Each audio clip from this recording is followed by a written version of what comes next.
Amen. Je te rends grâce aussi, Seigneur, de tout mon cœur. Merci parce que tu es là. Merci parce que tu veux nous faire du bien et tu vas nous faire du bien. Seigneur, nous sommes dans ta présence et nous voulons te dire merci de tout notre cœur. Amen. Amen. Amen, amen. On est content de se voir. Alors, je l'ai dit au premier culte et je le redis aussi à ce culte. Lorsque tu es venu ici, tu as préparé un peu ton culte, n'est-ce pas? Tu as prié, tu as dit merci Seigneur pour le culte qui va se passer. Peut-être en début de semaine, tu as dit je prie que tu bénisses Seigneur ce moment de culte. Je viens recevoir de toi Seigneur, viens nous bénir. Amen, c'est ça, n'est-ce pas? Oui, tout à fait. Mais as-tu prié en demandant Seigneur, s'il te plaît, donne-moi d'être une bénédiction pour quelqu'un ce matin? Donne-moi d'être une bénédiction pour mon frère. Donne-moi d'être une bénédiction pour ma sœur. Donne-moi de lui dire un truc qui va lui faire du bien. Parle au travers de moi, pour elle, pour lui. Donne-moi de l'écouter, de l'entendre à la fin du culte. Donne-moi de prendre un peu de temps avec elle, avec lui. En fait, si je te le dis ce matin, c'est pour que quand tu es dans la semaine et tu te prépares pour le culte, que tu prennes aussi un peu de temps pour demander au Seigneur de te donner de briller et de faire du bien dans le cœur de quelqu'un ce matin. Une personne que tu ne connais pas aussi. Pas simplement celui que tu connais ou celle que tu connais. C'est un petit mot pour toi. Amen. Amen. C'est bien reçu? Amen. Alors nous allons dire au Seigneur ce matin, Seigneur, je dis oui. Il y a des candidats? Ah oui, je suis candidat pour dire oui au Seigneur ce matin. On dit oui au Seigneur ce matin. On va taper les mains, hein?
Seigneur,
Amen. Je te dis oui, Seigneur. Je te dis oui. Je veux te dire oui de tout mon cœur. Ce matin, nous allons crier au Seigneur. En toi, Seigneur, je sais qui je suis. Parce que mon identité est en Jésus-Christ. Amen. C'est lui qui me dit ce que je suis. Il sait ce que je suis. Amen.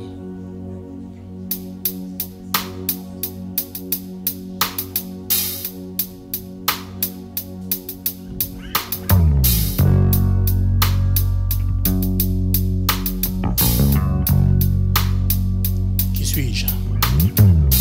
Qui suis-je pour que le roi des cieux ouvre ses bras? Perdu mais trouvé par sa grâce, son amour pour moi, son amour pour moi. Il m'a libéré, ma dette est payée. Je suis enfant de Dieu, je suis à lui. Il m'a racheté à la croix grâce à son âme. J'étais esclave du péché, mais il m'a sauvé. Jésus m'a sauvé. Jésus m'a sauvé, il m'a libéré, ma dette est payée. Je suis enfant de Dieu, je suis à lui. Et dans sa maison, j'ai trouvé ma place.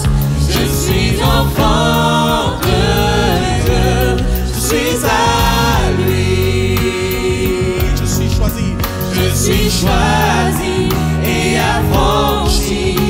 En toi je sais qui je suis. Tu es pour moi, pas contre moi. En toi je sais qui je suis. Je suis choisi. Je suis choisi et affranchi. En toi je sais qui je suis.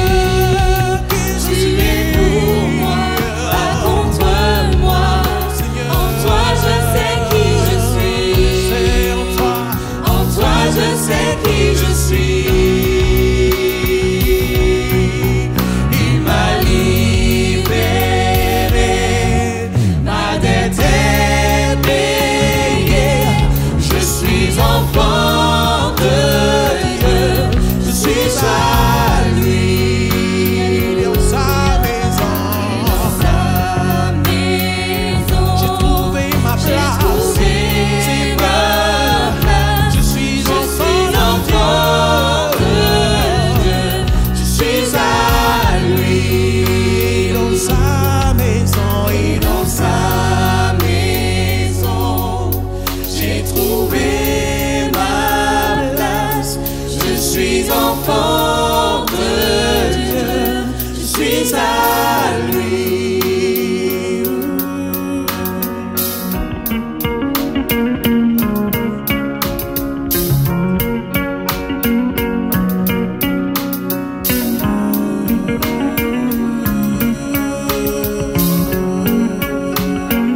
je suis choisi.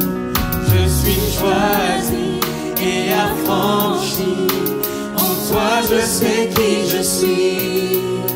Tu es pour Tu es pour moi, moi, pas tu n'es pas contre moi. En toi je sais. En toi je sais qui je suis. Je suis choisi. Je suis choisi et affranchi. En toi je sais qui je suis. Tu es pour moi, pas contre moi. En toi je sais qui je suis. Je suis choisi. Je suis choisi et affranchi. En toi je sais qui je suis. Tu es pour moi, pas contre moi. En toi je sais qui je suis. En toi. En toi je sais qui je suis. En toi je sais qui je suis. Il m'a libéré, ma dette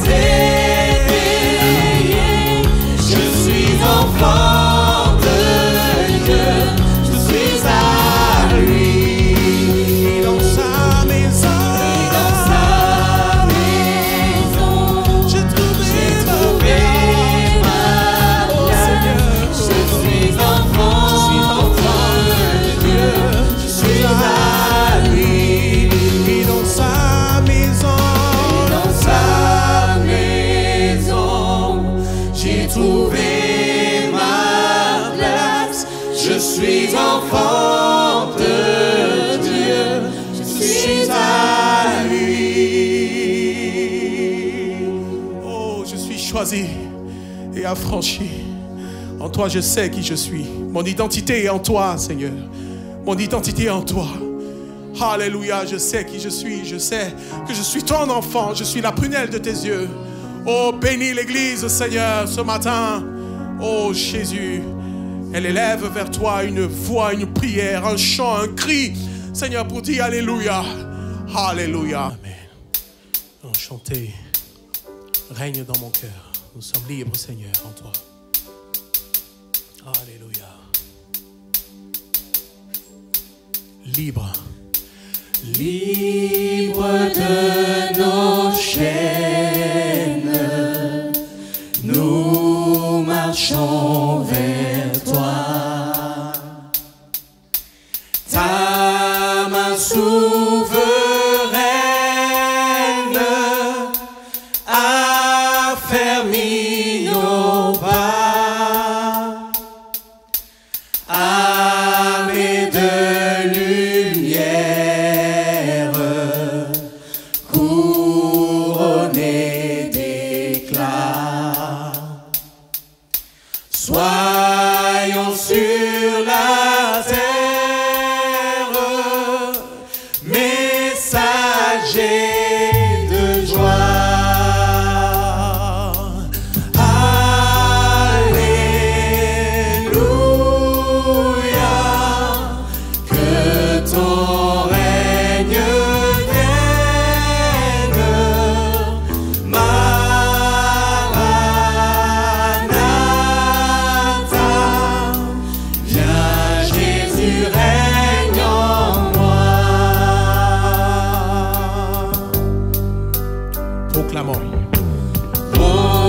Proclamons sa grâce au creux de la nuit.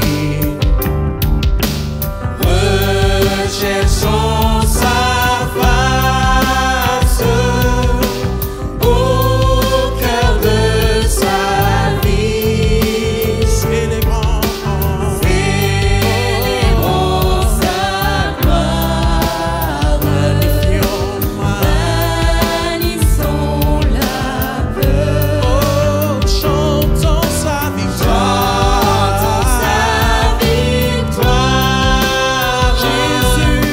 Jésus est vainqueur.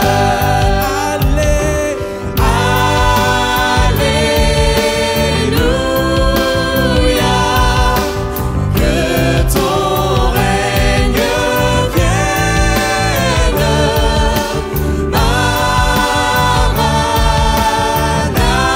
Maranatha. Viens Jésus, règne en moi. Alléluia. Alléluia. Que ton règne vienne.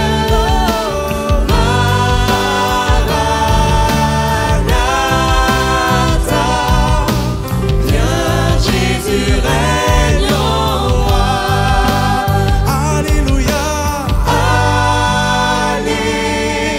Alléluia. Que ton règne vienne. Que ton règne vienne. Maranatha.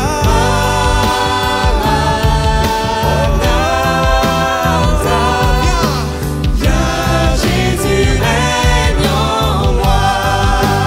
Maranatha.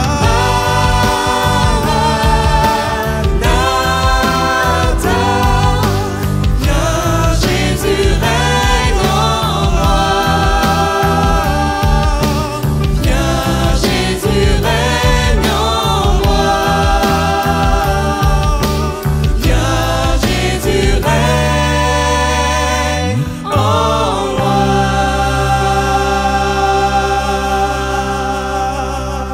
Alléluia. Alléluia. Jésus règne. Jésus règne. Jésus règne. Jésus est la lumière. La lumière qui luit.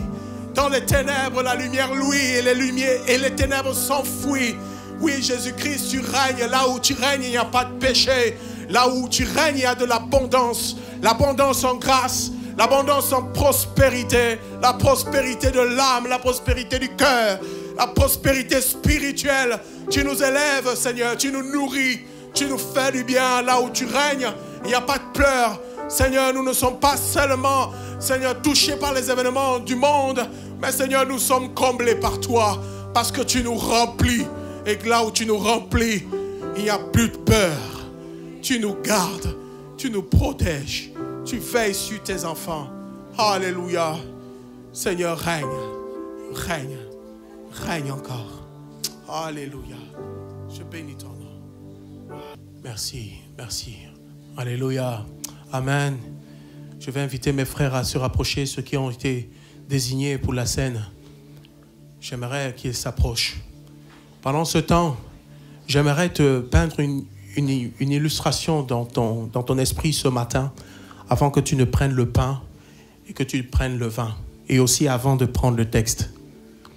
Donc, je vais juste nous raconter quelque chose.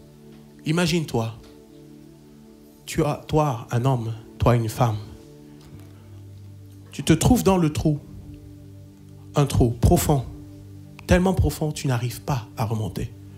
Tu essayes par tes propres moyens. Tu arrêtes à gauche, à droite, tu essayes de monter. Et à chaque fois tu glisses, tu tombes. Tu te retrouves toujours dans le trou. Blessé, laminé. Tu pleures. Tu n'as pas à manger. Tu n'as rien. Tu regardes dans le ciel, tu vois un aigle qui est même capable de venir t'aider.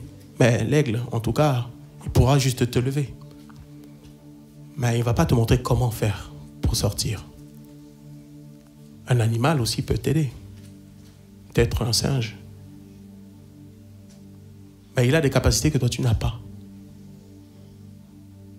Mais imagine plutôt un homme comme toi, qui n'était pas un homme d'abord, mais était un esprit, et qui se transforme en un homme, et qui descend dans le trou où tu te trouves.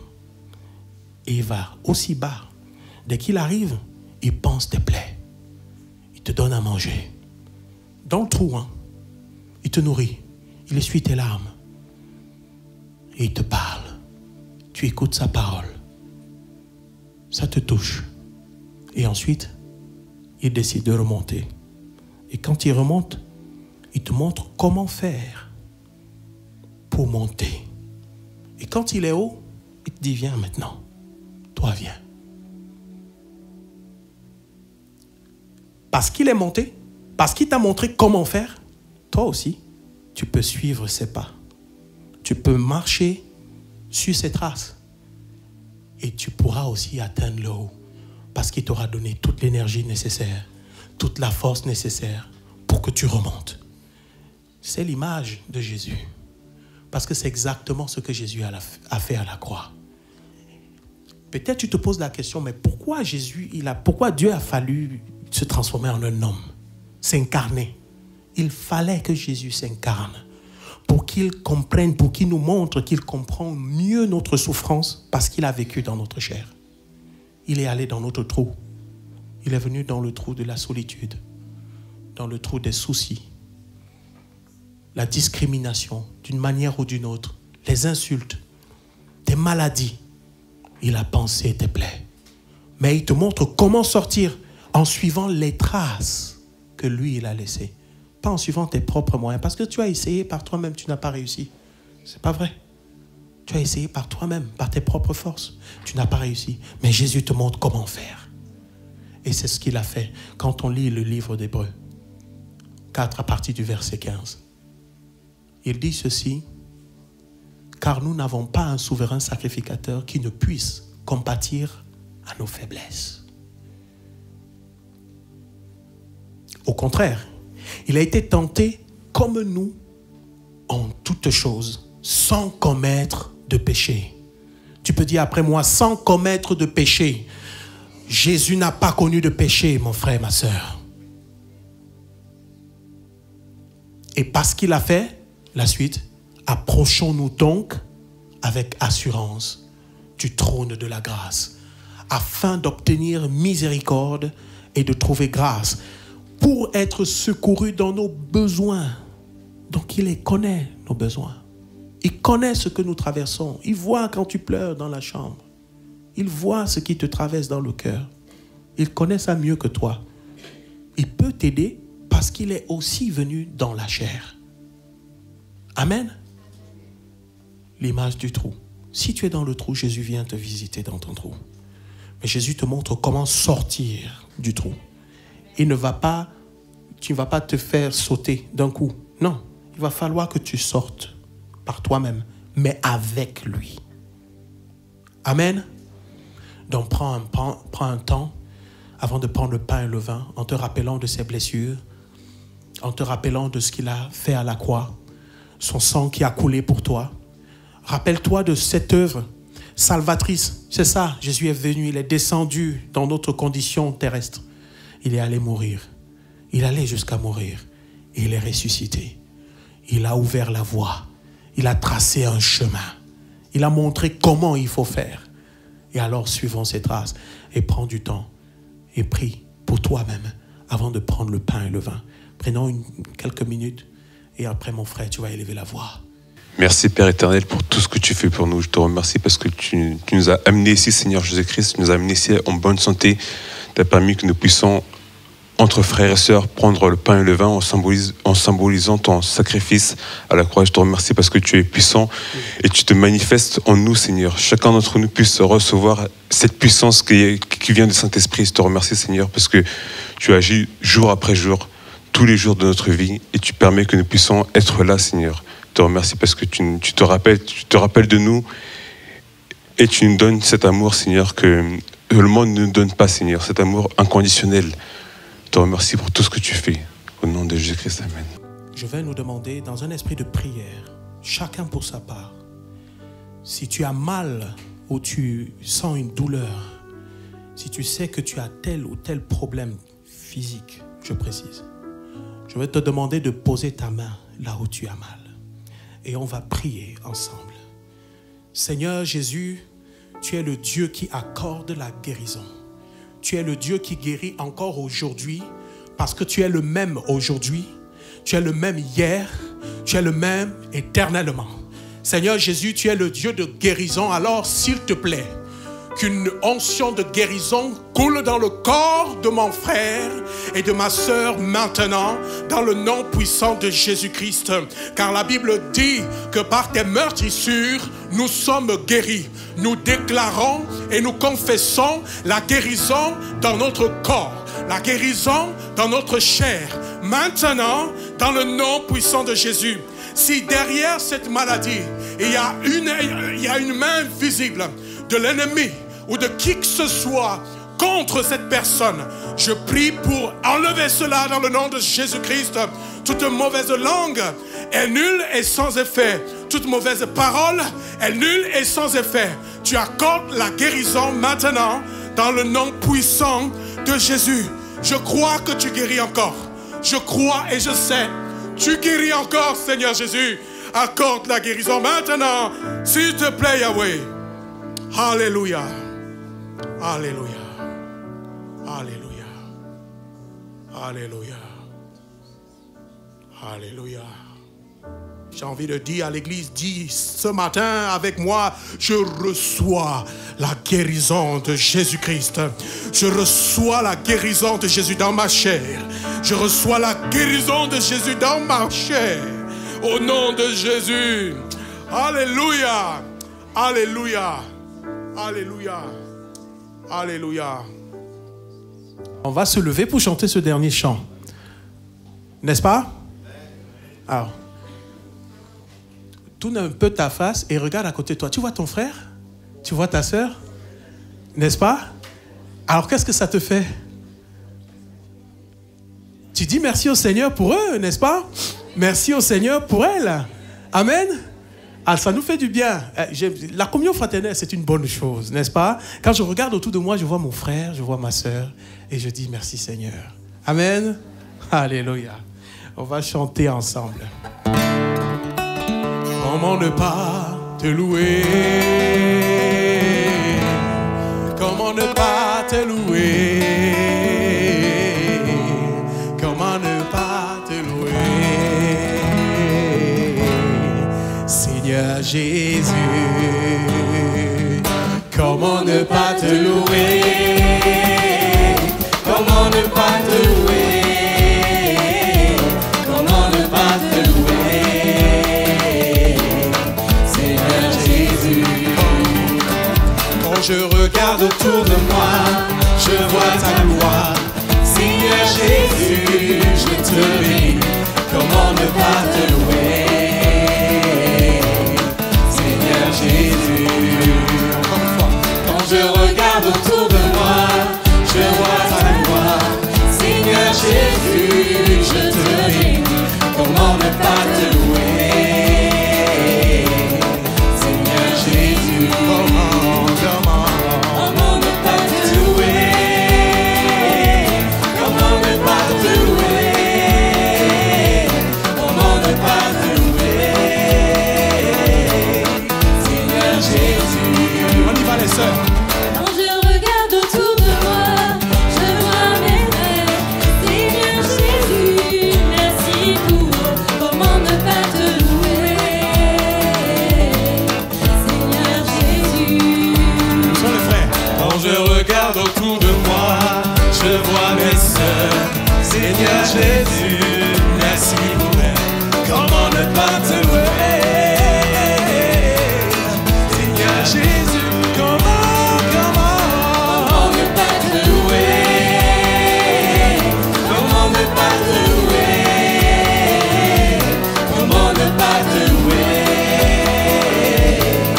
Seigneur Jésus, comment ne pas te louer? Comment ne pas te louer? Comment ne pas te louer? Seigneur Jésus, Seigneur Jésus, il rend mes pieds semblables à ceux des bicheux. Il me fait marcher, il me fait marcher sur les lieux élevés. L'Éternel est ma force, il rend mes pieds semblables à ceux des bicheux. Il me fait marcher, il me fait marcher sur les lieux élevés. L'Éternel est ma force. Je veux me réjouir dans le Dieu de mon salut. En Jésus mon roi.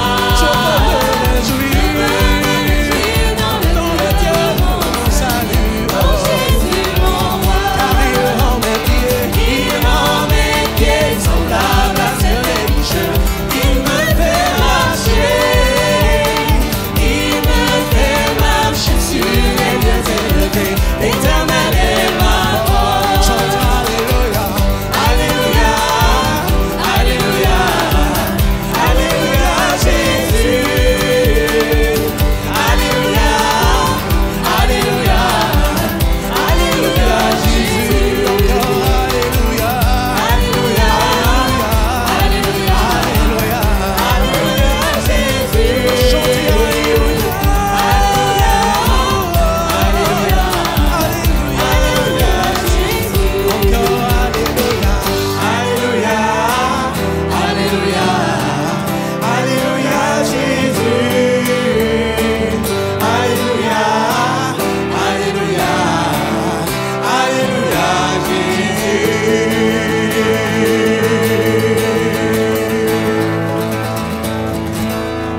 Seigneur, merci pour ces temps dans ta présence. Merci Seigneur parce que tu nous fais du bien dans ta présence. Tu nous fais du bien en famille, dans cette église, Seigneur.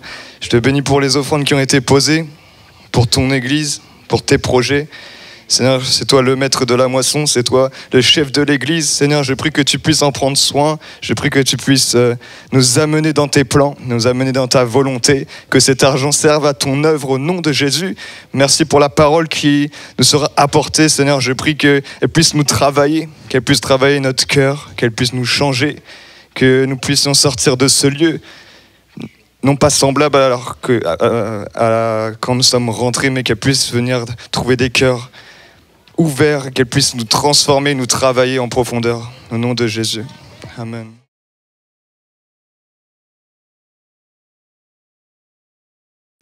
C'est vrai que c'est vraiment une bénédiction pour nous, avec mon épouse, de pouvoir nous retrouver dans ce lieu béni. Ce lieu est béni parce que vous êtes là, plus que des murs. Nous sommes l'église de Dieu. Vous êtes l'église de Dieu ici, là où le Seigneur vous a placé. Et là où on se retrouve, 2 ou 3, au nom de Jésus-Christ, Jésus s'y trouve. Et quand Jésus est quelque part, il envoie la bénédiction, la vie pour l'éternité. Ah, qu'il est doux, qu'il est agréable pour des frères de demeurer ensemble, unis sous le regard de notre Dieu. Voilà pourquoi, eh bien, je le sais, que Jésus-Christ est présent dans ce lieu. Je sais aussi que c'est un lieu de bénédiction, parce que le Seigneur envoie sa vie, et sa vie pour toute éternité. Je reconnais aussi que partout où je me déplace, quand le Seigneur le permet, je visite beaucoup d'églises en France et même à l'étranger, et Dieu permet que je puisse rencontrer une multitude d'hommes et de femmes. Des hommes et des femmes venant de différents horizons, que ce soit sur le plan culturel, sur le plan de la couleur de peau, sur le plan de leur pays d'origine, sur le plan de leur arrière-plan, quel qu'il soit. Et chaque fois, je me suis réjoui et je me réjouis toujours de voir que la famille de Dieu, c'est une entité extraordinaire. Je le crois de tout mon cœur. Rappelons-nous d'où nous étions. Nous étions auparavant dispersés. Chacun suivait sa propre voie. Nous étions des brebis errantes, sans berger. Et il n'y a que des choses qui ont dominé dans notre vie. Des maîtres tyranniques, le diable, le péché. Nous étions séparés, ennemis des uns et des autres, nous haïssants. Nous n'étions pas un peuple. Le Seigneur a fait de nous désormais un peuple à part. L'ecclésia de Dieu, l'église du Seigneur. Ces hommes et ces femmes qu'il a arrachés à la puissance du diable, qu'il a rassemblés de tous les pays, de tous les horizons. Il a fait d'eux une entité unique, un puzzle étonnant de la part du Seigneur. Et ce puzzle, nous formons ce puzzle sous le regard de notre Dieu. C'est une bénédiction de faire partie de la famille du Seigneur, faire partie de l'église de Dieu. Et nous savons que notre destinée est entre les mains de celui qui est la tête de l'église, Jésus-Christ, le chef de l'assemblée. Et nous le bénissons. Nous sommes particulièrement joyeux aussi avec mon épouse de nous retrouver à côté de bien-aimé, votre pasteur, votre cher pasteur, le pasteur Gérard Moussoni, ainsi que sa chère épouse glorieuse. C'est vrai que ça fait pratiquement une 30aine d'années, et bien qu'on s'est rencontrés, et parfois aussi, évidemment, le temps est un facteur important pour voir la solidité des liens que l'on peut avoir les uns à l'égard des autres, et que les années ont passé, on ne s'est jamais perdu de vue. Et ça, c'est une réalité sur le plan spirituel. La Bible nous demande de pouvoir honorer de telles personnes. Et moi, je tiens vraiment à honorer votre cher pasteur pour la foi qui le caractérise, ainsi que son épouse, pour le zèle qu'il a pour l'œuvre de Dieu, pour la sagesse que Dieu lui a accordée pour le ministère, et bien qu'il apporte de lieu en lieu. Là, le Seigneur le conduit, et ici, depuis quelques années maintenant, avec son épouse. Nous sommes solidaires dans la joie. Nous sommes solidaires aussi, évidemment, dans les combats et des luttes. Et le Seigneur est avec nous. Alléluia! Il est avec votre berger, il est avec votre pasteur, il est avec vos conducteurs spirituels, que j'en vous encourage constamment, eh bien, à soutenir de vos prières, de votre affection fraternelle aussi, et de pouvoir leur donner la main d'association pour les défis à relever, non seulement ceux du temps présent, je le crois aussi, ceux qui sont dans l'avenir, et Dieu connaît toutes choses. Pour notre part, ça fait maintenant quelques années, évidemment, que nous servons le Seigneur. Nous sommes à plein temps avec mon épouse depuis 1997. Donc cela fait quand même maintenant pratiquement 27 ans que nous sommes au service de Dieu à plein temps. Effectivement, pour moi, après avoir fait aussi l'école biblique en son temps, le Seigneur m'a conduit au travers des différentes portes qu'il a ouvertes. Et par la grâce de Dieu, comme pourrait dire l'apôtre Paul, avec mon épouse, nous sommes ce que nous sommes. Et la grâce de Dieu nous a secourus jusqu'à ce jour. Et la grâce de Dieu uniquement. Amen. Que Dieu soit béni. Le Seigneur nous a accordé aussi la bénédiction et la joie de pouvoir avoir des enfants avec ma chère épouse. Donc nous avons, par la grâce de Dieu, 4 enfants. Donc quand nous partons comme ça, on a laissé nos 4 enfants. Ils ne sont plutôt petits maintenant. Hein? Donc ils sont 4, 2 filles et 2 garçons. Et par la grâce du Seigneur, tous sont authentiquement convertis, nés de Dieu. Tous sont engagés dans les églises et le servent le Seigneur, eh bien, à nos côtés. dans différentes formes de services, que ce soit au niveau des instruments de musique. Tous sont musiciens dans ma famille, comme la maman d'ailleurs aussi. Donc, et puis tous servent Dieu aussi en différentes activités dans l'église locale. Je vis vraiment avec beaucoup de joie ce que Josué a pu dire, moi et ma maison, nous servirons l'Éternel. Et c'est une grâce que Dieu a fait. On n'a pas de mérite par rapport à cela. C'est une grâce de la part de Dieu. Et ma prière, c'est que vous aussi avez l'aide de Dieu parmi les choses qui vous sont chères. Je pense que parfois il y a des enfants. Que le Seigneur bénisse vos enfants et que vous puissiez aussi vivre cette réalité sur le plan spirituel. Bon, je pense que comme le but n'était pas de parler de moi, et je pense que s'il parlait que de moi, vous aurez raison de dire, on n'est pas venu pour ça. Et c'est vrai, on est venu pour parler de Dieu, de parler la parole du Seigneur. Voilà pourquoi, sans plus tarder, je vous invite à ouvrir les Saintes Écritures. On va donner toute la gloire à Dieu en lisant ce que Dieu est, ce que Dieu fait et ce que Dieu est capable de faire encore dans nos vies les uns les autres. On va lire ensemble dans le livre de Daniel au chapitre 6.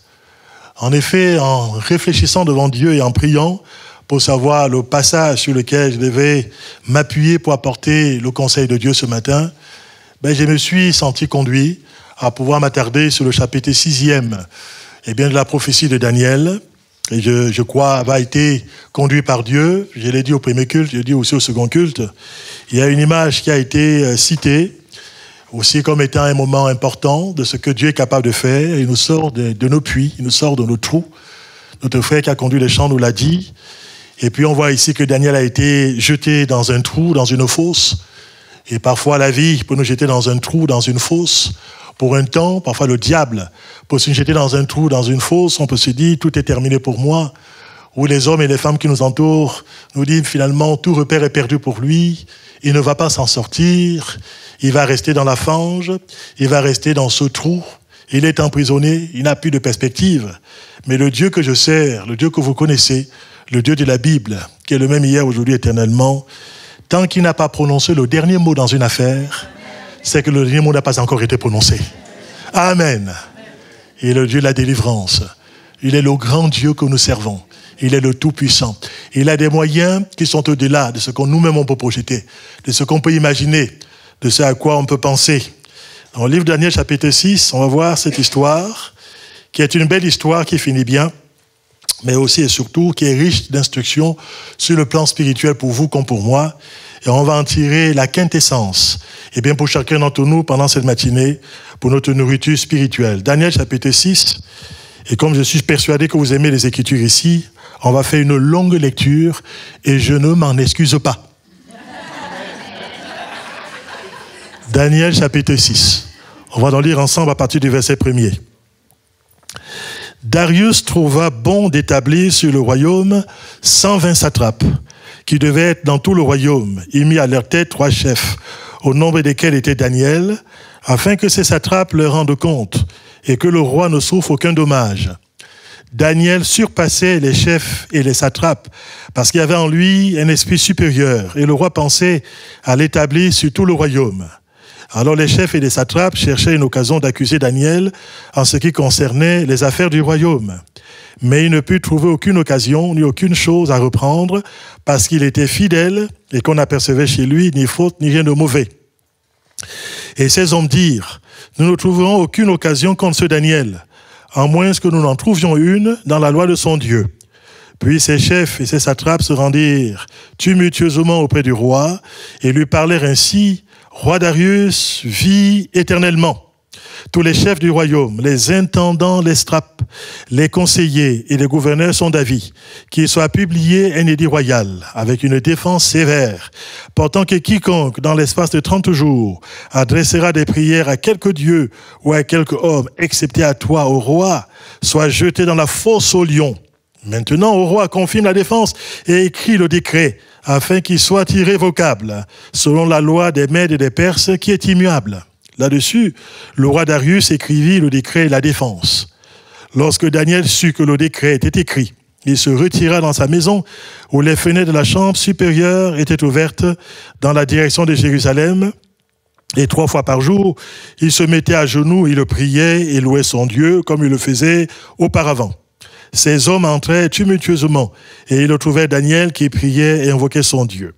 Puis ils se présentèrent devant le roi et lui dirent au sujet de la défense royale, « N'as-tu pas écrit une défense, pourtant que quiconque dans l'espace de 30 jours adresserait des prières à quelque dieu ou à quelque homme, excepté à toi, au roi, serait jeté dans la fosse aux lions ?»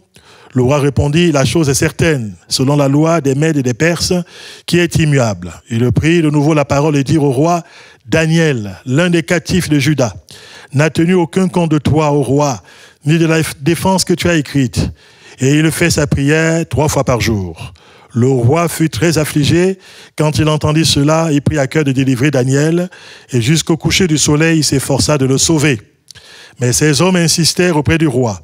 Il lui dit, « Sache au roi, que la loi des Mèdes et des Perses exige que toute défense, tout décret confirmé par le roi soit irrévocable. » Alors le roi donna l'ordre qu'on amena Daniel et qu'on le jeta dans la fosse aux lions. Le roi prit la parole et dit à Daniel, « Puisse ton Dieu, que tu sers avec persévérance, te délivrer. » On apporta une pierre et on l'a mis sur l'ouverture de la fosse. Le roi la scella de son anneau et de l'anneau de ses grands, afin que rien ne soit changé à l'égard de Daniel. Le roi se rendit ensuite dans son palais, il passa la nuit à jeun, et ne fit point venir de concubine auprès de lui. Il ne put se livrer au sommeil. Le roi se leva au point du jour avec l'aurore, et il alla précipitamment à la fosse aux lions. En s'approchant de la fosse, il appela Daniel d'une voix triste. Le roi prit la parole et dit à Daniel, « Daniel, serviteur du Dieu vivant, ton Dieu, que tu sers avec persévérance, a-t-il pu te délivrer des lions ?» Et Daniel dit au roi, « Roi, vis éternellement. Mon Dieu a envoyé son ange et a fermé la gueule des lions, qui ne m'ont point fait aucun mal, parce que j'ai été trouvé innocent devant lui. Et devant toi non plus, ô roi, je n'ai rien fait de mauvais. » Alors le roi fut très joyeux et il ordonna qu'on fasse sortir Daniel de la fosse. Daniel fut retiré de la fosse et on ne trouva sur lui aucune blessure, parce qu'il avait eu confiance en son Dieu.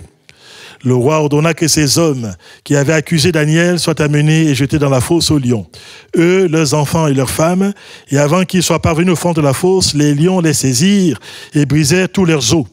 Après cela, le roi Darius écrivit à tous les peuples, à toutes les nations, aux hommes de toutes les langues qui habitaient sur toute la terre, que la paix vous soit donnée avec abondance. J'ordonne que dans toute l'étendue de mon royaume, on ait de la crainte et de la frayeur pour le Dieu de Daniel, car il est le Dieu vivant, et il subsiste éternellement. Son royaume ne sera jamais détruit, et sa domination durera jusqu'à la fin. C'est lui qui délivre et qui sauve, qui opère des signes et des prodiges dans les cieux et sur la terre. C'est lui qui a délivré Daniel de la puissance des lions. Daniel prospéra sous le règne de Darius et sous le règne de Cyrus, le Perse. Béni soit le nom du Seigneur. Ma prière, c'est que dans le monde entier, les gens sachent que notre Dieu, le Dieu de Daniel, le Dieu de l'Église, il n'a pas changé. Que ce Dieu qui est la tête de l'Église, qui soutient l'Église, ce Dieu, eh bien, qui a donné un jour sa vie sur le bois de la croix pour vous comme pour moi, il est pour l'Église. Et si quelqu'un s'oppose à l'Église, il s'oppose à Dieu. Si Dieu est pour nous, qui sera contre nous? Oui, le diable sera toujours contre nous. Les ennemis de la foi seront bien souvent contre nous. Les hommes charnels qui marchent selon les pulsions de la chair s'opposeront toujours à tous ceux qui veulent vivre pieusement en Jésus-Christ, à tous ceux qui ont la crainte de Dieu chevillée à leur cœur, à tous ceux qui veulent marcher avec une vie livrée au Seigneur, qui veulent se consacrer à Dieu. Oui, parfois le juste peut souffrir, parce qu'il y a une pression, parfois une oppression, venant du diable, venant de la chair, venant des ennemis de la foi, et même parfois il peut se trouver qu'on puisse découvrir qu'il y a aussi, parfois au milieu du peuple de Dieu, quelques personnes qui peuvent se révéler des faux frères et qui puissent aussi nous pousser dans des situations difficiles, parfois nous jeter dans une fosse. Ce que je pourrais vous dire, vous frères et sœurs, nous qui nous appuyons non pas sur nous-mêmes, qui avons fait le choix de nous appuyer sur le Dieu vivant et vrai, nous voulons que le monde entier sache que le Dieu qui est avec nous, c'est celui qui nous donnera la force de pouvoir être délivrés, qui nous fortifiera, C'est ce Dieu qui nous affermira. C'est le Dieu qui est capable de nous rendre même inébranlables, même après qu'on ait eu souffert pendant quelque temps par se jeter dans une eau fausse. Et c'est vrai, je voulais vous dire, à vous qui êtes ici, peut-être qui êtes là pour la première fois, mais aussi peut-être à ceux qui sont convertis depuis quelques années à Dieu, qui s'attachent au Seigneur, qui croient dans les Écritures. Je voudrais vous dire que c'est important que nous puissions nourrir notre foi au moyen de toute la parole de Dieu, de toutes les saintes Écritures, parce que toute Écriture est inspirée de Dieu. Et toute Écriture est utile aujourd'hui encore dans notre génération pour nous enseigner, pour nous instruire, pour nous convaincre, pour nous corriger, pour que nous soyons des hommes et des femmes de Dieu équilibrés, forts dans la foi sur le plan spirituel, et que nous puissions bâtir notre vie tout entière, non pas sur la base de nos émotions du moment, ou sur les circonstances de la vie que nous pouvons traverser, que nous ne contrôlons pas toujours, mais que notre vie soit basée et enracinée sur la personne de Jésus-Christ et sur sa parole. Alléluia! À ce moment-là, les circonstances de la vie qu'on ne contrôle pas toujours peuvent chercher à se jeter sur notre vie.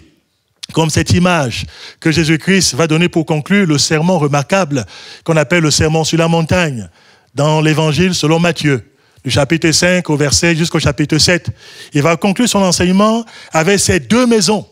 Il y a une, qui est enracinée, une qui a été posée sur un fondement solide, stable.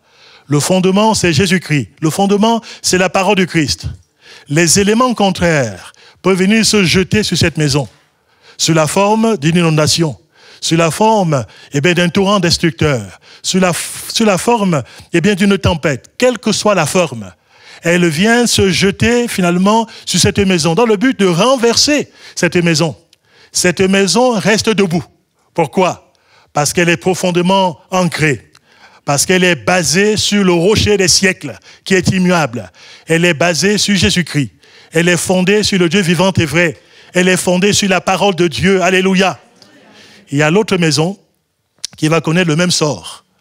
Elle a les apparences et elle ressemble à l'autre maison aussi. Mais le problème de l'autre maison, c'est qu'elle n'est pas posée sur un fondement solide.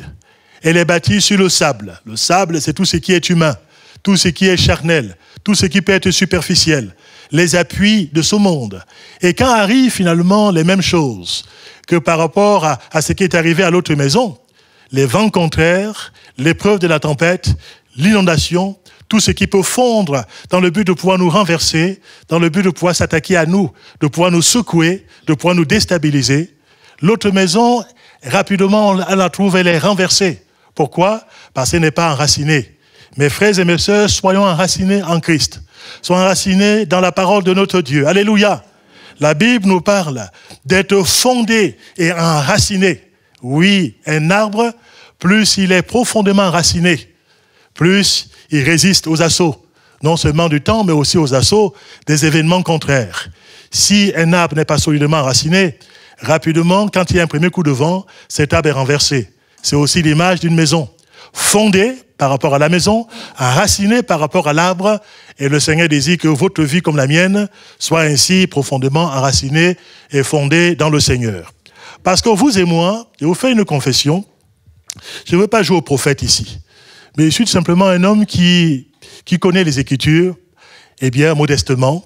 J'ai encore beaucoup de choses à apprendre dans les Saintes Écritures, mais le peu que je connais quand même, depuis tant d'années que je la lis, que je la sonde, et qu'avec la grâce de Dieu, je l'enseigne aussi, j'ai compris que le croyant que nous sommes, nous ne pouvons pas échapper, durant toute notre vie, aux intempéries qu'on ne contrôle pas toujours. On ne pourrait pas échapper, dans l'absolu, à différentes épreuves. La Bible nous parle d'ailleurs du fait de la nécessité de nos épreuves. Non pas qu'on se réjouit quand une intempérie arrive, non pas qu'on rend grâce à Dieu spontanément, quand tout d'un coup, notre maison intérieure est quelque part ébranlée. Non pas qu'on est content de ce qu'on connaît une période où on est secoué, par une circonstance adverse. Mais la Bible nous dit que puisqu'il le faut dans le passage où nous sommes ici-bas sur la terre, parce que vous et moi, nous sommes étrangers et voyageurs sur la terre. Notre vraie patrie se trouve dans le ciel. Et dans le ciel, mes frères et mes sœurs, nous serons exemptés de toute épreuve. Dans le ciel, il n'y aura plus de deuil. Dans le ciel, il n'y aura plus de séparation. Dans le ciel, il n'y aura plus de trahison. Dans le ciel, il n'y aura pas de calomnie. Dans le ciel, il n'y aura pas de cabale contre nous. Dans le ciel, il n'y aura pas de complots visant à nous renverser. Dans le ciel, il n'y aura pas la maladie. Il n'y aura pas la déception. Dans le ciel, il n'y aura pas la solitude. Dans le ciel, il n'y aura pas tous ces écueils qui parfois viennent dans notre vie dans le but de pouvoir nous fragiliser un jour ou l'autre. Dans le cœur, il n'y aura pas toutes ces choses qui nous chagrinent intérieurement. Cela signifie que le Seigneur aura essuyé, les larmes de nos yeux. Cela signifie que les choses anciennes seront passées, que nous allons baigner dans la félicité de Dieu. Nous serons dans le ciel de gloire que Dieu a préparé pour tous ceux qui ont reçu Jésus-Christ ici-bas sur la terre. Dans le ciel, ce sera le bonheur éternel. Est-ce que ça ne vaut pas la peine de persévérer dans la foi? Envers et contre tout, alléluia. Notre cité est dans le ciel, alléluia. Et le Seigneur est allé nous préparer une place. Cette place nous est acquise, non pas à cause de nos propres mérites, mais à cause des mérites de Jésus-Christ. Alléluia. C'est lui qui est mort à la croix, c'est lui qui est ressuscité. C'est lui qui est exalté à la droite de Dieu. C'est lui qui intercède aujourd'hui pour l'Église. C'est lui qui prépare l'épouse que nous sommes, vous et moi, sur le plan spirituel. C'est lui qui viendra un jour nous enlever de ce bas monde et qui nous introduira dans son ciel de gloire. Alléluia. Si j'ai donc bien compris les Écritures, cela signifie qu'ici-bas sur la terre, pendant mon pèlerinage terrestre, je connaîtrai des moments de sombre vallée aussi. J'aurai bien sûr des moments ensoleillés, j'aurai des moments où j'ai le vent en poupe, j'aurai des moments où les choses vont tout à fait dans le sens que je souhaite. J'aurai des moments d'euphorie, j'aurai des moments de grand enthousiasme, ici-bas sur la terre, où je pourrais dire, mais le Seigneur est merveilleux, le Seigneur fait briller son soleil sur ma vie, alléluia. Je pourrais remercier le Seigneur pour ces bonnes périodes. Et je pense que Dieu nous réserve, vous et moi aussi, de bonnes périodes ici-bas sur la terre, alléluia. Mais ce qui est sûr, c'est que tôt ou tard, vous l'avez déjà vécu, si vous ne l'avez pas vécu, je vous annonce que vous connaîtrez tôt ou tard aussi des épisodes orageux, des épisodes tempétueux, des épisodes avec des vents en face, des vents contraires. Votre vie aura l'impression où vous perdez les repères, vous serez comme dans un tourbillon qui peut parfois devenir comme incontrôlable par rapport à vos propres vies.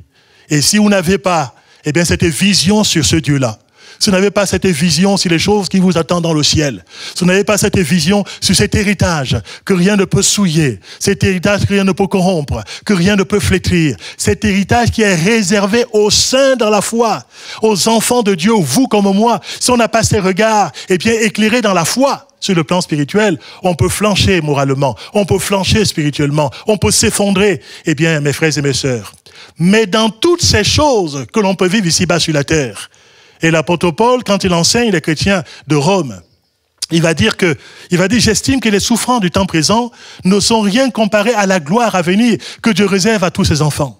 Il va dire par la suite que Dieu fait travailler ensemble. Il fait concourir toutes choses pour le bien de ceux qu'il aime, de ceux qu'il a appelés selon ses desseins. Car ceux qu'il a appelés d'avance, il les a aussi justifiés. Ceux qu'il a justifiés, il les a aussi glorifiés. Alléluia! Si Dieu est pour nous, qui sera contre nous? Et après, il va citer des choses que l'on peut connaître ici-bas sur la terre, même quand on est sérieux, même quand on est consacré, même quand on donne sa vie pour le Seigneur, quand on a livré son existence à Christ, quand on aime son Église, quand on est serviteur ou servante de Dieu. Il va parler de la tribulation, il va parler de la faim, il va parler de la nudité, il va parler du péril, il va parler de l'épée, il va parler de toutes sortes de souffrances par lesquelles on peut quand même passer. Mais il va dire que rien ne pourra nous séparer de l'amour de Dieu manifesté en Jésus-Christ. Et il va dire, j'ai cette assurance que ni la mort, ni la vie, ni les choses présentes, ni les choses à venir, ni la hauteur, ni la profondeur, ni aucune autre créature ne pourra nous séparer de l'amour de Dieu manifesté en Jésus-Christ. Mais dans toutes ces choses qu'il a citées auparavant, nous sommes plus que vainqueurs. Alléluia! Par celui qui nous a aimés. Nous sommes plus que vainqueurs. Si tu traverses un épisode sombre aujourd'hui, avec l'aide de Dieu, le Seigneur est capable non seulement de sécher tes larmes, Non seulement il peut compatir par rapport à toi, à ta situation, il est un souverain sacrificateur miséricordieux, compatissant. Il s'identifie à nos limitations, il s'identifie à nos souffrances, il s'identifie à nos déceptions, il s'identifie à nos périodes sombres. Même si on est atteint par la maladie, le Seigneur nous comprend. Il a été dans un corps des biens de chair. Lui qui est Dieu de toute éternité. Non seulement il est compatissant, mais il va aussi nous secourir dans tous nos besoins. Amen. Nous ne sommes pas sans ressources. Le ciel de gloire est pour nous, mes frères et mes sœurs, et le trône de grâce où Jésus est assis. Le trône de grâce. Nous pourrons nous approcher du Seigneur avec une foi simple, avec un regard éclairé par la parole de Dieu. Nous pourrons nous approcher de lui, non pas recouverts de notre propre justice, mais en nous appuyant sur l'œuvre que Christ a accomplie pour nous. On peut avoir auprès de lui miséricorde, compassion, secours opportun dans le jour mauvais, alléluia. Parce que le jour mauvais, ça peut arriver à n'importe quel croyant.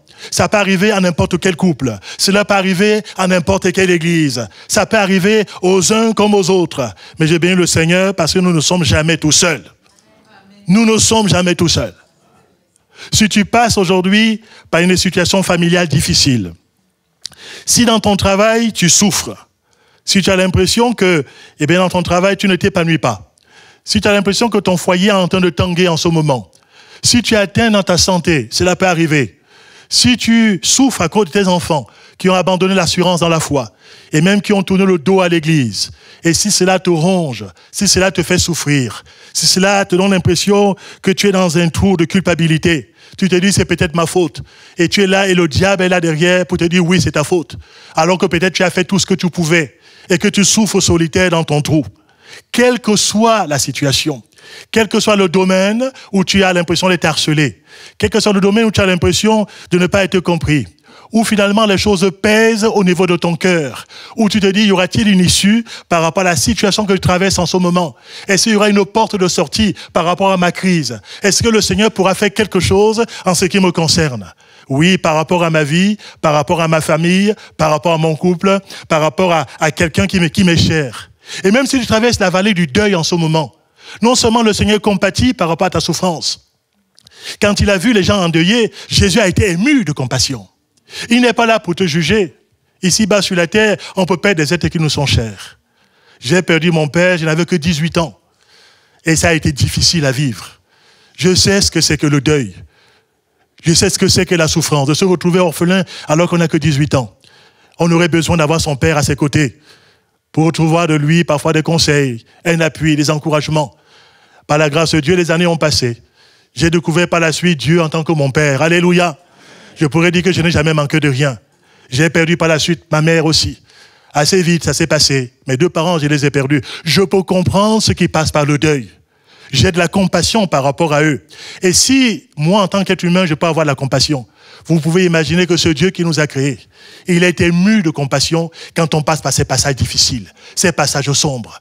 Il nous donne la force, de manière à ce que quand on traverse la vallée de Baca, la vallée des pleurs, quand on passe par la vallée de l'ombre de la mort, il nous accompagne, il nous fortifie, il nous donne des ressources morales, des ressources intérieures, afin que nous ne puissions pas perdre de vue que malgré tout, alléluia, il est quand même avec nous, alléluia. Il nous porte dans ces circonstances, on n'est pas tout seul. Alors dis à ton épreuve ce matin, dis à ton épreuve, avec la grâce de Dieu, tu seras plus que vainqueur dans ton épreuve. Je serai vainqueur de cette situation, avec l'aide de Dieu. En tout cas, il sait que le Seigneur me comprend. Il s'identifie à moi, il peut me donner les ressources pour pouvoir en triompher, que son nom en soit béni. Alléluia. Vous avez compris que vous et moi, dans une conception équilibrée de la parole de Dieu, on sait que des gens qui sont considérés comme étant des bien-aimés de Dieu, comme c'est le cas de Daniel, à plusieurs reprises dans sa prophétie, il est appelé homme bien-aimé de Dieu. C'est un homme intègre, un homme droit, un homme avec un témoignage, irréprochable. C'est l'un des rares personnages dans la Bible, en dehors de Jésus-Christ, évidemment, où on ne voit pas des choses concrètes qu'on pourrait lui reprocher. C'est assez rare pour être souligné. Ça ne veut pas dire qu'il était sans péché. Mais en tout cas, il n'y avait pas de choses très spectaculaires dans sa vie qui ont mérité l'attention du Saint-Esprit pour pouvoir dévoiler les péchés qui seraient ceux de Daniel. Je sais que Daniel était un homme de la même nature que vous et moi. Il était sujet aux mêmes faiblesses que vous, comme moi. Alléluia. Mais en tout cas, c'était un homme bien aimé de Dieu. Mais croyez-vous que parce qu'il aimait le Seigneur, parce qu'il était consacré à Dieu, parce qu'il était fidèle à Dieu, parce qu'il avait une communion avec Dieu, parce que cet homme était un homme de prière, croyez-vous qu'il a été épargné par les épreuves? Bien sûr que non. Et ça, on le voit dans le texte simple que j'ai cité ce matin, le chapitre 6e. Mais si on prenait le temps de parcourir sobrement la biographie de Daniel telle qu'elle est citée dans les Saintes Écritures, on remarquera que dès le départ, c'est déjà un jeune homme qui est arraché par rapport à un contexte qu'il a connu.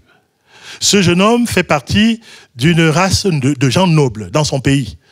Il fait partie de la tribu de Juda. Il fait partie d'une lignée royale. C'est ce que dit l'Écriture au chapitre 1er.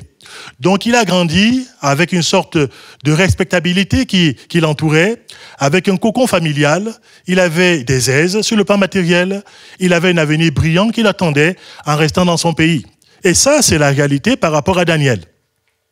Il avait aussi des repères sur le plan spirituel, il avait des repères sur le plan moral, il pouvait aller au temple qui n'était pas loin de sa maison et c'était quelque chose de très heureux et il a vécu ainsi pendant une bonne partie de sa jeunesse.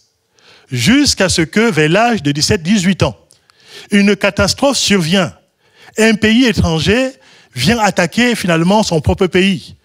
Le roi Nebuchadnezzar, qui était un Babylonien, mais qui était aussi à la tête de tout un empire à cette époque, il est venu s'attaquer aux habitants non seulement de Juda, mais aussi par la suite aux habitants de Jérusalem, comme on le sait, comme l'histoire biblique nous le révèle. Et puis voici que ce jeune homme se trouve ainsi arraché à son propre contexte de vie. Il est arraché à ses repères, il est arraché à son confort, il est arraché, pour ainsi dire, à sa destinée, qui croyait déjà tout tracé dans son propre pays. Il se retrouve ainsi dans un exil, qui n'est pas un exil volontaire, un peu de force, il est arraché.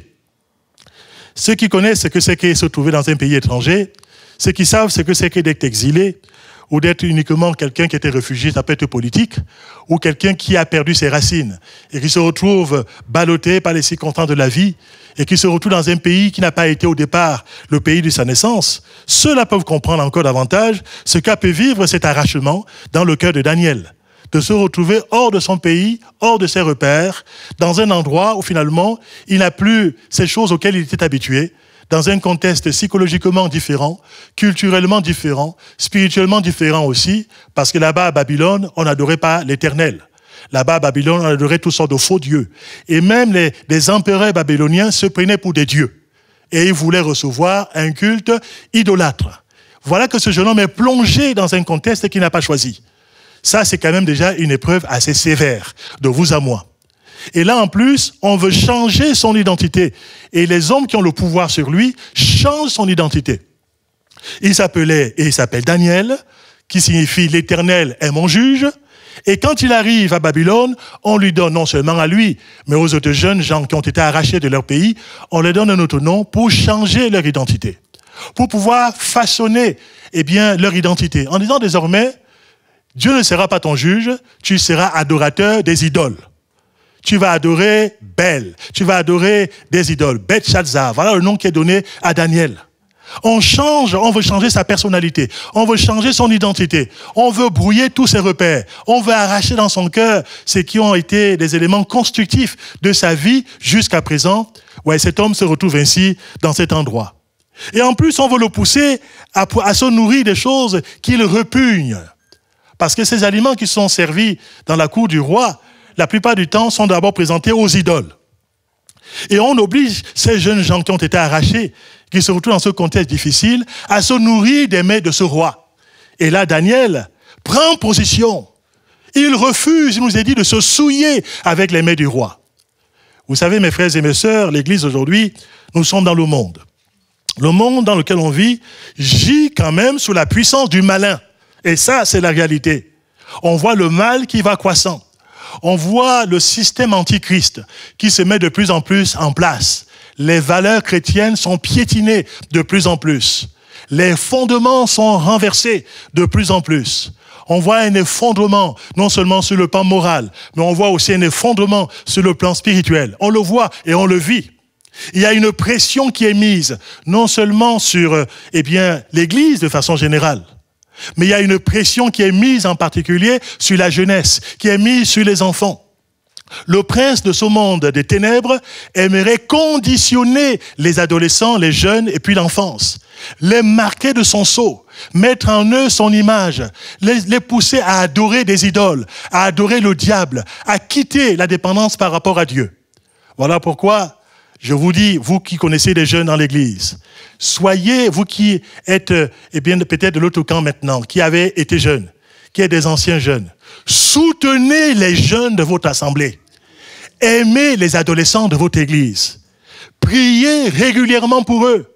Investissez-vous de cœur dans ce champ de mission que sont l'enfance, l'adolescence, la jeunesse. Parce que c'est un champ de bataille. Et le diable aimerait remporter la victoire dans l'enfance, dans l'adolescence et parmi les jeunes. Il aimerait les enrôler dans son armée. Il aimerait que depuis l'enfance, on puisse servir ses desseins, qu'on serve ses marques, qu'on puisse être conditionné par sa mentalité rebelle et cette mentalité anti-Dieu. Voilà pourquoi l'église, alléluia, quand je vois des enfants dans l'église, je me réjouis. Quand votre pasteur m'a dit hier dans une conversation que s'il y a tous les jeunes dans son église qui se réunissent, ils sont près de 70-80 jeunes. Je remercie le Seigneur pour cela. Je rends gloire à Dieu, alléluia. Aimons nos jeunes, prions pour eux afin que le Seigneur les garde. Qu'ils soient forts dans la foi, qu'ils résistent aux pressions de ce monde, qu'ils résistent au conditionnement de ce monde, qu'ils ne se laissent pas mouler par rapport à la mentalité du siècle présent, qu'ils ne se laissent pas dominer par rapport à ce que le diable aimerait leur inculquer, que ce soit par l'éducation, que ce soit par les médias, que ce soit par des livres, par toutes sortes de choses, que ce soit par des réseaux sociaux, par tant de choses encore qui veulent complètement déraciner la jeunesse de nos églises. Nous prions que le Seigneur les garde debout. Amen. Que le Seigneur les fortifie, qu'ils soient fondés en Christ, qu'ils soient enracinés dans le Seigneur. Et quel que soit le contexte, ils seront appelés à évoluer. Que ce soit ici à Nantes, que ce soit ailleurs, que ce soit en France, que ce soit à l'étranger. Parce que le Seigneur connaît la destinée des uns et des autres. Même s'ils se trouvent isolés quelque part, qu'ils aient des ressources spirituelles, qu'ils le puisent auprès de Dieu, afin de pouvoir résister à l'heure de la tentation, à l'heure de l'épreuve. Que Dieu soit béni pour la jeunesse de nos églises. Amen. Gloire à notre Seigneur. Et vous qui êtes un peu plus âgés, qui êtes des anciens jeunes comme moi d'ailleurs, nous voulons continuer à prier pour nous-mêmes, afin que nous puissions tenir ferme, surtout le mauvais jour. Et vous savez que nous sommes de plus en plus dans des jours qui sont mauvais. La Bible nous dit que dans les derniers temps, il y aura des temps difficiles. Et on vit ces temps difficiles ici. Tout le monde, d'une manière ou d'une autre, vit avec ces temps difficiles. On voit la description qui en est faite par l'apôtre Paul. Le déferlement de l'iniquité. On voit le déferlement de l'immoralité. On voit l'amour de l'argent. On voit un conditionnement mental. Les gens qui auront l'apparence de la piété, mais qui vont renier ce qui en fait la force. Des gens qui auront la démangeaison d'entendre des choses agréables, qui ne voulont pas écouter la sainte doctrine de la parole de Dieu. Quand vous avez un pasteur qui prêche les Saintes Écritures, que vous avez des conducteurs spirituels qui aiment la Bible, remerciez le Seigneur pour ce genre de pasteurs. Alléluia! Des gens qui aiment Dieu, qui aiment les Écritures, qui continuent à l'enseigner, à la prêcher, à centrer la vision de l'Église. Non pas sur les idées de marketing dans le monde, ou les idées conditionnées que le monde peut nous fournir, mais qui s'appuient sur les Écritures, sur la sagesse de Dieu. Alléluia! Sur la sagesse infiniment variée de Dieu, et qui trouve les modèles dans les Saintes Écritures, et qui incite les chrétiens, les rassemblés, à s'attacher à Dieu et à s'attacher aux Saintes Écritures. Alléluia. C'est ce que nous voulons. Amen. Parce qu'on en a besoin. Les Écritures nous gardent. Les Écritures nous fortifient. Les Écritures nous apportent la consolation dont on a besoin dans un monde difficile. Je reviens à Daniel. Je vous ai cité ces éléments de biographie. Je vois que des années ont passé, cet homme reste intègre. Il a été témoin de l'épreuve de la fournaise à laquelle ses compagnons de captivité ont été soumis. Il sait que Dieu a été plus que vainqueur dans la fournaise. Mais je suis toujours frappé par la détermination des compagnons de Daniel, Shadrach, Meshach et Abednego, qui ont dit à ce roi qui voulait les forcer à l'idolâtrie. Ils ont dit, nous n'allons pas nous agenouiller devant toi. Quelque part, je résume. Notre Dieu que nous servons peut nous délivrer de la fournaise. Et même s'il ne le faisait pas, nous ne te servirons pas. Alléluia. Nous ne servirons pas des idoles. Même si Dieu ne nous sort pas de l'épreuve par laquelle nous passons en ce moment, Même si nous laissons encore pendant quelques années dans la situation qui ne change pas dans notre vie quotidienne, même si finalement il y a toujours cette oppression, même s'il y a ce contexte qui n'a pas évolué, malgré vos prières, malgré votre consécration vis à Dieu, vous pouvez dire à mon âme, tu ne vas pas te prosterner devant le diable, tu ne vas pas retourner au monde et à ses principes, tu vas persévérer dans la foi. Amen. Tu garderas la foi centrée sur Dieu. Tu continueras à voir ce qui est invisible aux yeux humains. Ce Dieu qui est assis sur son trône. Ce Dieu qui n'est pas conditionné par les circonstances. Ce Dieu qui prononcera le dernier mot dans ma situation. Alléluia. Ce Dieu qui me porte et qui me soutiendra jusqu'à la fin. Alléluia. Que Dieu soit béni. C'est ce que Daniel avait en tête. Là, il est entouré, dans un contexte difficile, par des gens qui deviennent ses ennemis.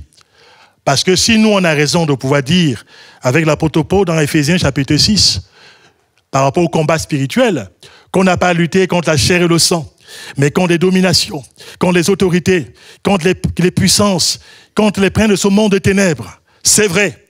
Mais il y a aussi parfois, autour de nous, des gens qui deviennent nos ennemis, qui s'opposent à nous, des gens qui nous haïssent, des gens qui veulent nous faire chuter, des gens qui aimeraient que le malheur nous atteigne, et qui parfois essayent de pouvoir provoquer le malheur en ce qui nous concerne. On peut les aimer, mais ils nous haïssent. Vous savez, on ne peut pas plaire à tout le monde. Et ça, c'est la réalité. Parfois, ils nous persécutent. Parfois, sans raison. Parfois, ils haïssent le fait que vous choisissez de venir un dimanche matin ici, prier le Seigneur. Mais pourquoi ne sont-ils pas allés plutôt au bowling? Pourquoi ne sont-ils pas allés faire les marchés, aller à la foire, etc. Comment cela se fait-il qu'au dimanche matin, au lieu de se reposer, faire la grasse matinée, ils vont assez tôt dans l'église? Il y a des gens qui vous haïssent parfois sans cause. Il y en a qui détestent la foi qui vous anime. Et le diable aussi a mis dans le cœur des gens de détester ceux qui aiment Dieu. Il y en a qui créent des embûches. Il y en a qui vont faire des complots pour pouvoir vous renverser dans votre foi, qui aimeraient vous voir chanceler sur le plan spirituel, qui aimeraient vous voir flancher sur le plan moral, vivre dans des compromis de toutes sortes.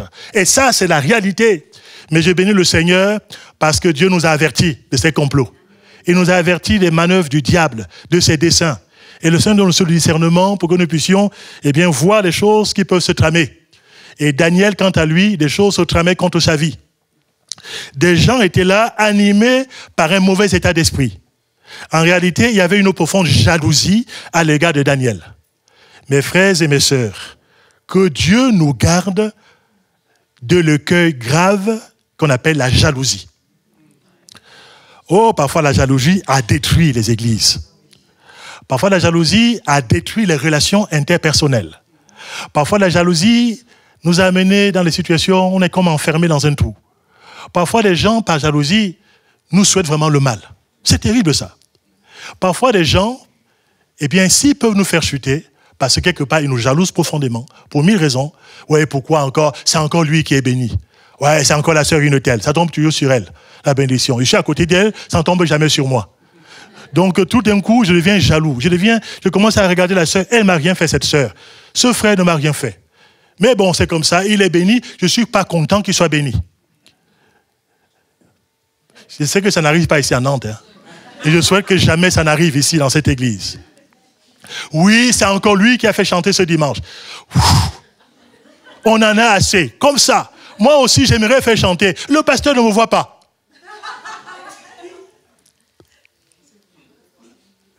Et pourquoi il a tel ou tel poste? Pourquoi je vois chaque fois le pasteur, il parle avec lui?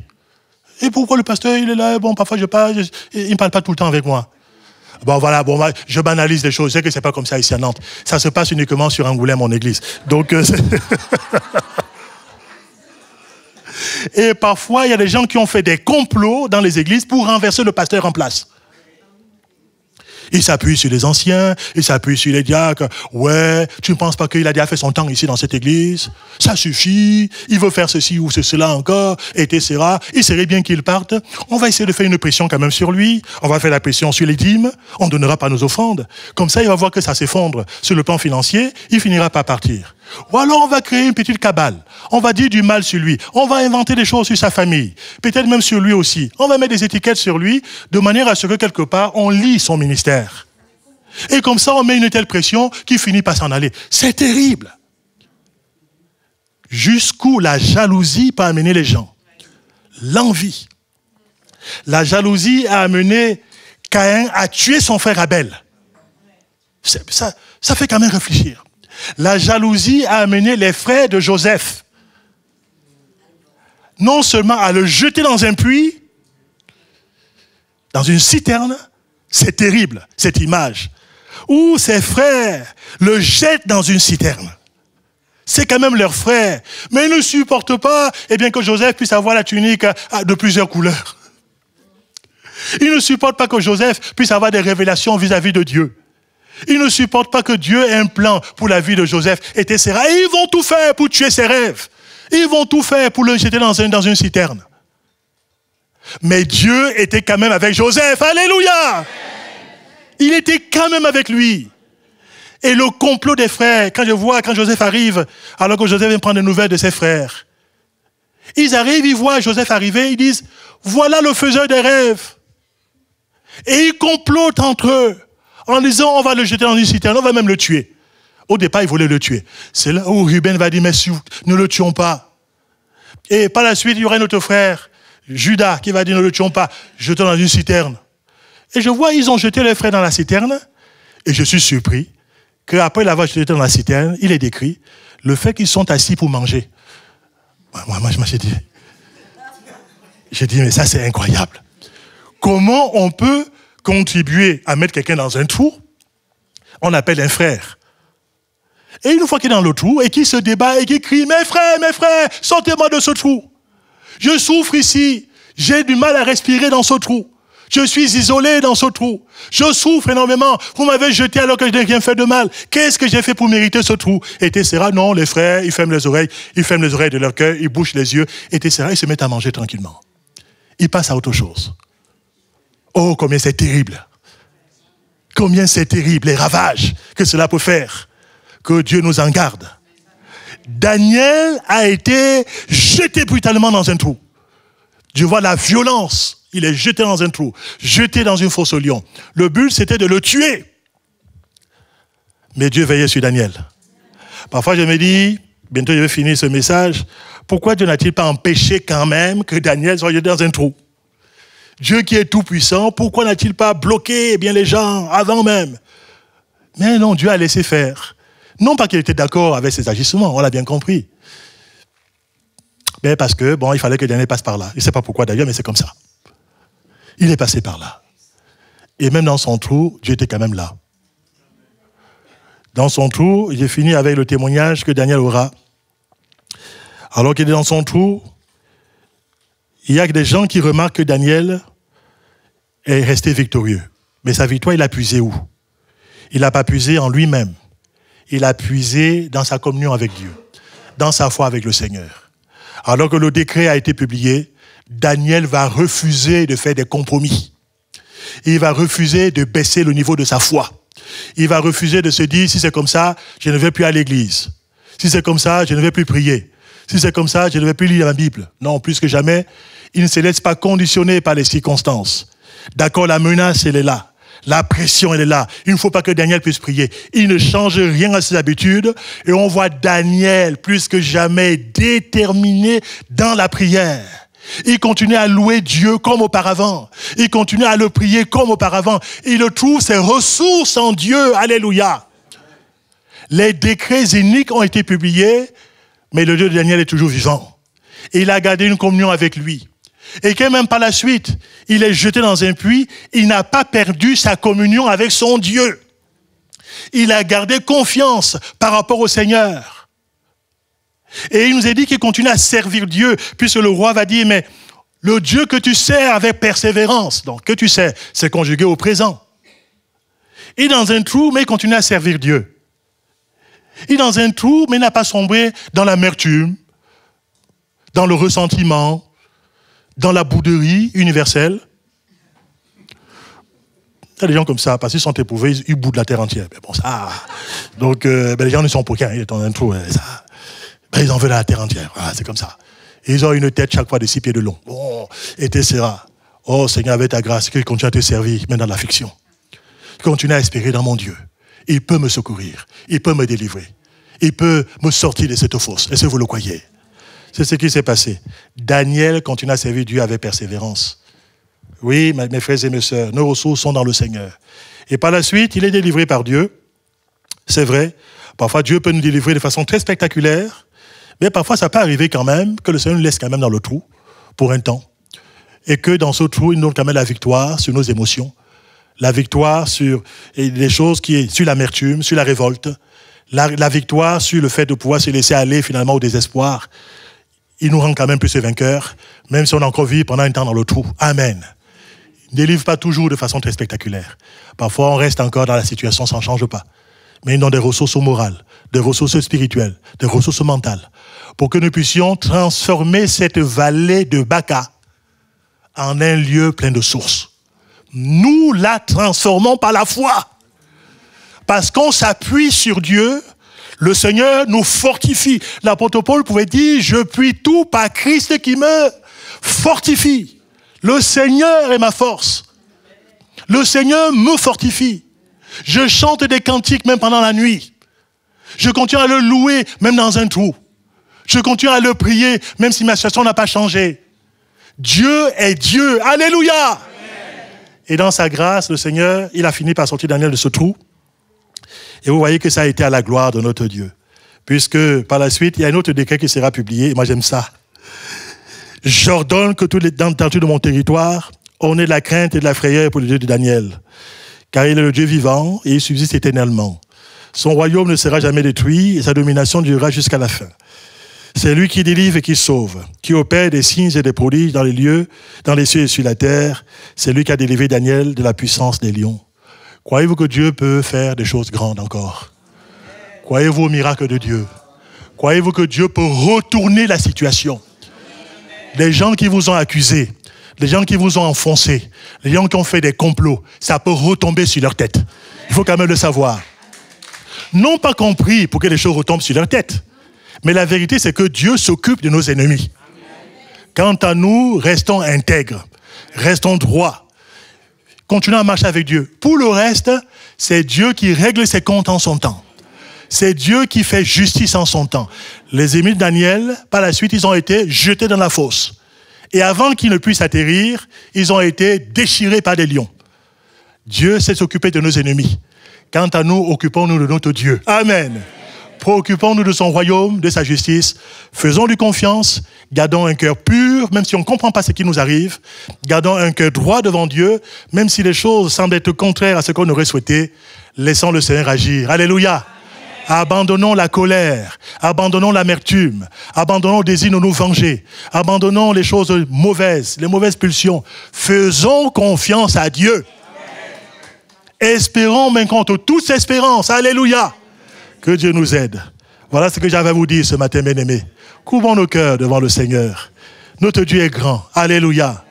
Tu passes par une situation incompréhensible. Tu es dans un trou aujourd'hui. Tu as l'impression d'être dans une prison. Les gens ont parfois médité le mal contre toi. Dieu peut changer ce mal en bien, je le crois de tout mon cœur. Dieu peut renverser la situation.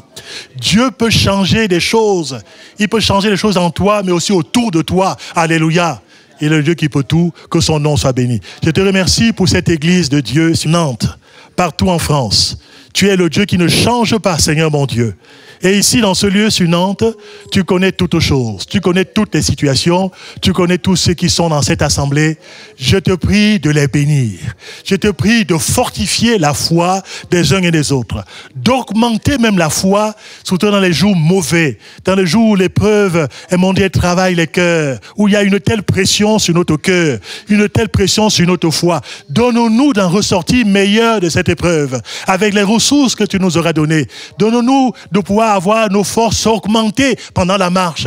Et même, pourquoi pas, de prendre notre envol comme un aigle. Au-delà du trou, Seigneur. Que nous puissions prendre notre envol comme un aigle. Que ton nom soit béni, Seigneur mon Dieu. Tu bénis l'Église, tu bénis chaque personne ici. Que ta parole trouve un écho dans nos cœurs. C'est là pour la louange et la gloire de ton nom, dans le nom de Jésus-Christ. Amen. Gloire à notre Dieu. Merci au Seigneur. Alléluia. Que Dieu soit béni. Alléluia.